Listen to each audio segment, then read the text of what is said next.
Welcome to FR Racing's Garage Talk Weekend Recap. I'm DJ Pluck. I'm Eric Richardson. Harrison Burton. We're going to go right into it. Harrison Burton, man. Yeah, did not have that on my list of potential winners, No. even though the field was just wide open because it's a restrictor plate. And he was hanging around inside the top 10 good portion, at least in the late half of the race. That he was just kind of hanging there, and you just see people, ugly crash by Josh Berry, and it just, Yes. he walked away, and I think I the had to number. send you a text like immediately after he hit the wall. Well, it wasn't that he hit the wall. He hit the wall hard on his roof. Yep. And they're Upside down, nose first. and they're talking about like you're hanging there upside down, the belt's holding you in, but you're not, in your seat secure when you're upside down like that. And he said he was fine. And then they flip the car back over and you see that roof still intact. And it's just like it says right there, just the safety level of these The cars. And structural integrity of the cockpit area is very good. And they've done a lot better in kind of helping out that rear end too, because that was causing all the issues last couple of years. Unfortunately for Daniel Suarez, his night literally went up in flames. And not of his own doing. No. Well, maybe you can blame it on his fuel guy. But those things happen. It's Denny. Yeah, I mean it's Denny's fault. Blame Denny. I think the ironic part about that is, I mean, it was not, there was nothing Denny did that, like, I'm gonna go start this guy's car on fire. Like it was just, it was just a freak accident. And it's weird. They like both started and stopped, and then it was like he had his exhaust right on that fuel spill. Yeah, but the best part of all that was you see Denny's hood, and he was running the FedEx Cares as he's setting a car in front of him on fire. That race really was just attrition. Out of, what was it, 40 cars took the green flag, 6 of them going into the restart at overtime had not been involved in an accident. Yeah, and Parker Retzlaff, which, shout out to him. I mean, he pushed Harrison Burton to that win. We can dive deeper, but maybe against team orders. Yeah, well, it was, Chevy, Ford, Chevy. We'll talk about that on the full show. He slipped to 7th, crossing the line. He got bumped in the end, but there were very few clean cars coming out of there when the night was over. Everybody took something. And, Brad Keselowski ended up in the, 6th or something like that. Yeah, takes a penalty, goes lap down, and then ends up almost with a shot to win. Yeah, I mean, he's right up there. It's just crazy how that worked out. But just, and then you see Burton go across the line, and he's celebrating the amazing call from Leigh Diffey. But then he might not have won. They're like, it's under review because of him going under the yellow. He was cleared because he was. Yeah, he got tagged pretty good coming around, got him knocked a little loose, and he went down. So it wasn't going to hold. Yeah, I mean, could you imagine had they overturned that and said, nope, Kyle Busch is the winner? And the way things have gone, it's NASCAR. I wouldn't have been surprised at all.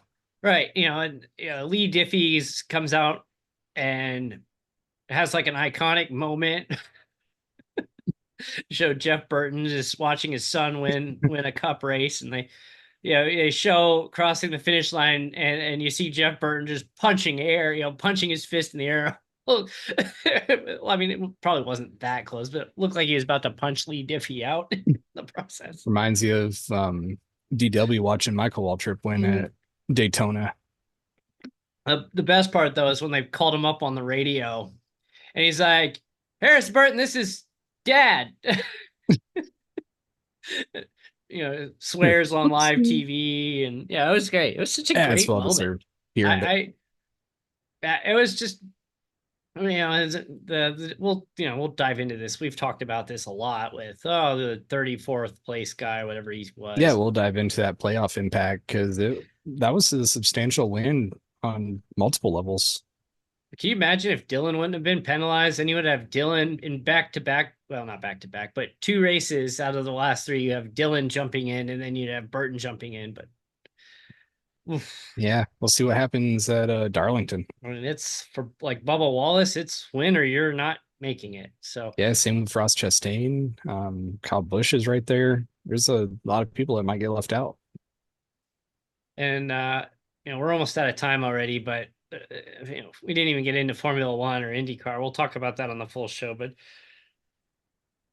kind of snooze fest. I mean, that was, whenever you win a race by 22 seconds, as Lando Norris did, yeah, I mean, I don't know what else there is to say about that. I haven't honestly watched the whole race, and part of me doesn't want to. I did.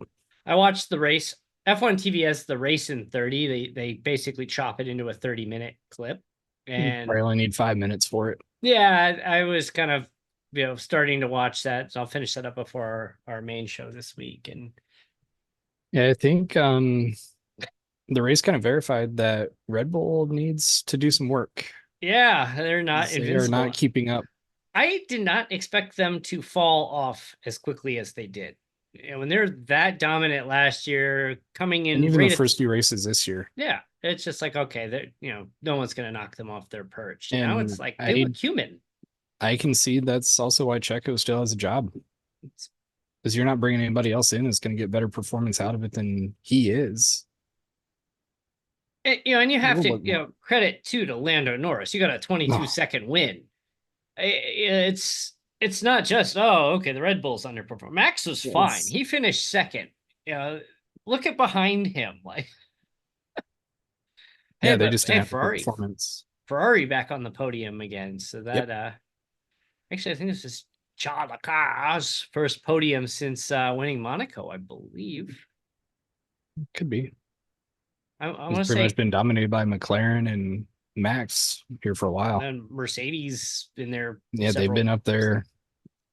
Ferrari's kind of been an afterthought post Monaco, but we'll get into that in the full show. Yeah, we'll dive deeper on that one. There's a few things there. We had to come talk about Harrison Burton in that Daytona race because just wow. Yeah, that was a wild one.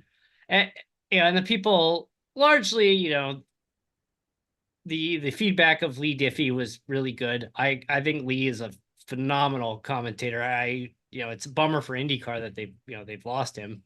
Yeah, it's weird hearing him call NASCAR, not Indy. Like, right? Yeah, it's just you hear him in the background, and you expect him to say, New Garden, and no, he's calling NASCAR. But every once in a while, like, this guy is terrible. Like, I can't understand a word this guy's saying. It's like, really, you can't understand him? I mean, maybe it's just I'm used to it, but it's like his Australian accent is not that thick. Like, no, he's pretty easy to understand. Like, yes. Then Will Power wins again. It's 3 wins on the year. If you're going a couple of years winless. That took the lead at the start, and now this is about it. Yeah, he had Ghost John with a dumb move. Yeah, we'll talk about that one on Wednesday. We got a lot to unpack this week, but we're out of time. So thanks for tuning in. We've got possibly 3 races this week. We got Indy Racing World Series at Michigan. 250 miles. It's a long one. Talladega week for Wednesday Night Dash with some revised rules, and we might have a GT race from Indy on Saturday morning at 9 a.m. Eastern time. So busy week. Yep.